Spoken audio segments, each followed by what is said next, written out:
going to tell you a story. It's a true story, right? You know the field, huh? Like all the other ones? Yeah.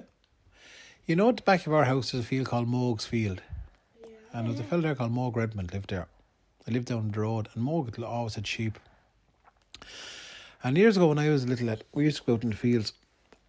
We used to go out in the fields and I should be about doing stuff in the mornings and evenings. And I was out one morning, it was a Saturday morning, I used to go over to the barn hole. I was out a Saturday morning, I was walking up the field, and next there was a ewe. And the ewe was just after having, she had 2 young lambs, right? And there was 2 foxes in the field. There was a red fox and a black fox. And the black fox was real big. And what I noticed, I saw this happening. The red fox was darting at the ewe. You with me? And when she darted at the ewe, what would the ewe do? She'd try to bunt her with the head to protect the little ones. So the red fox was running at her, and the ewe was running back at her, running at her. And next, coming in from the side, what does I see? The black fox came in, and he grabbed one of the little lambs. And he grabbed the lamb, and the mammy, the poor old ewe was looking behind. By this stage, the boy had it in the mouth, and he was running across. Now, all the fields, a lot of them fields would have had, you know, the sheep wire, you know, the ones with the square in them, right? Mm-hmm. So he ran with the yoke in his mouth towards the ditch, and he stuck. He couldn't get into the ditch. You know the way the sheep wire blocked him, and he was pushing and pushing and pushing. And I saw it, and I read a little roar at him, and the red one legged it off. And your man saw me, and you know what he did? He turned around. He stepped in through with his back legs and into his front legs through the square to hold the sheep wire and grabbed the sheep, little lamb, and he was pulling the little lamb through, and I roared at him, I grabbed him, and he looked up at me, the eyes on him, he was black, lads. I've never seen a big black fox. And I had his best, he was in a hurl with me, and I belted him on the nose with the hurl, right, and he dropped the little lamb. And the little lamb was bleeding from the neck, lads. And the poor old mammy lamb was bawling and bawling. The other little lamb was chasing after her. And I picked up the lamb, and the poor little lamb was limp in my arms, and his head was falling back. He was all bleeding from his little neck. He was a little ram lamb, a little small fella. And I ran back into the gap into Nanny's. And we said, quick, get Moog. So I went down to Moog, and Moog came up, and I had him in by the fire, wrapping him up, keeping him warm. I said, Moog, and I told him what happened. Oh, jeez, them foxes, I tell you. Oh, God. And he looked at him, and he looked at the neck, and there was 3 cuts in his neck. 1, 2, where the fox had him cut, right? And your man was barely alive. There were right proper cuts, and they were really, really deep into his neck. And I said, oh, Jesus, Mick, he says, what do we do? He says, oh, he won't live, Mick. And I said, Mo, can we give him a go? He said, I'm telling you, he won't, he's not going to live. So he must have felt sorry for me, and he'd an old Ford Anglia car, and he says, come into Gorey. So we went into Johnny Vaughan's in Gorey, and we drove in, and he went in, and Vaughan looked at the little lamb, and he says, no, he won't make it. And Mo said, I told you, Mick. And I said, tell you what, he says, I said, is there anything at all I can give him for the pain? I said, here, I'll give you some penicillin, he says. And he said, they give a bit of that. And I said, give me a good bit of it now. I said, right. And Mo said, I said, what are you going to do with that, Mick? He said, I'll do something with it, I said to him. So I went home. I said, I'm going to have him. He said, well, yeah, but he's not going to live on you. And I said, grand, well, go on then, he says. So I brought him home, and Nanny had the fire going. And in his neck, I got the needle. You know where we inject chubby here? Yeah.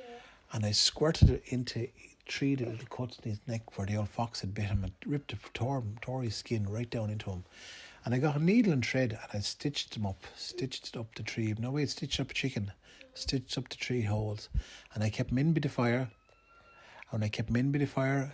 I kept him a little drop of milk, only a small bit. And he got better and better and better. And we had an old dog as well. The old dog had licked him. He wasn't afraid of the dog. And lo and behold, that evening your man came around, and he wasn't a lamb up on his feet. And I said, Jesus. And Mo came up, and I said, Mick, I can't believe that fella's alive. I said, I'm telling you, just about 8 or 9 o'clock in the evening. It was a fine summer's evening, early summer's evening. And I said, you can keep that lamb, he says. I said, no, we don't want a lamb. I says, well, you can keep him. So I hung on to the lamb. He says, serious? Yeah, a little ram lamb, and he'd bunt you and he'd hit you like that. And he was a nice little fella. And do you know what we call him? Do you have a name? What? Bunty. Bunty, right? Bunty.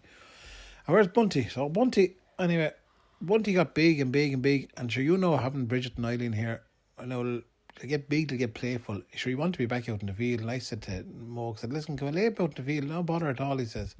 Mick, lay him out in the field. And I said, now you're not going to rear him now to kill him because young lads have been normally killed and made into lamb. And he said, no, I won't do that for you. I said, grand.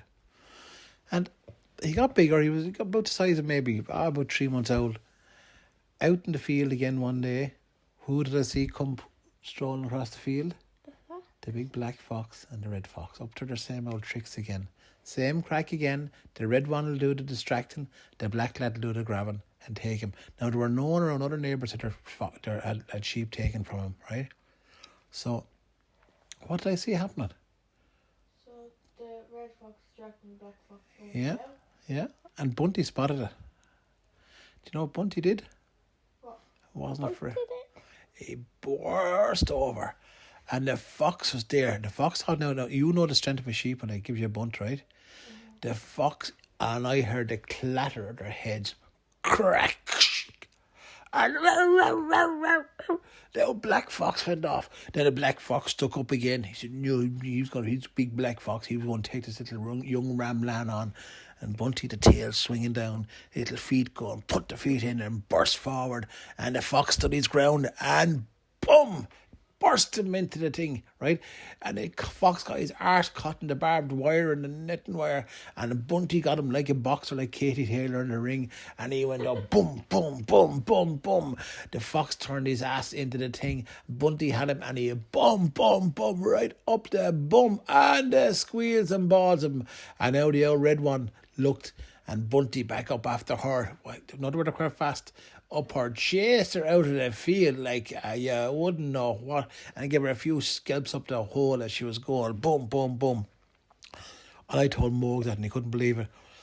He was down another day, same crack again. Your man came back. What was there? Bunty. I went on, and eventually the foxes, they knew that your man was there, and he was going to guard. And Moog hung on to Bunty until he died of natural causes, which is about 8 years old is when the sheep died.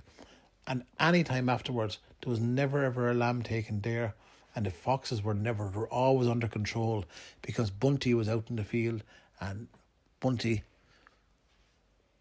protected his flock. That's a true story. He was some fella. We used to bring him to the Gory show. Yeah.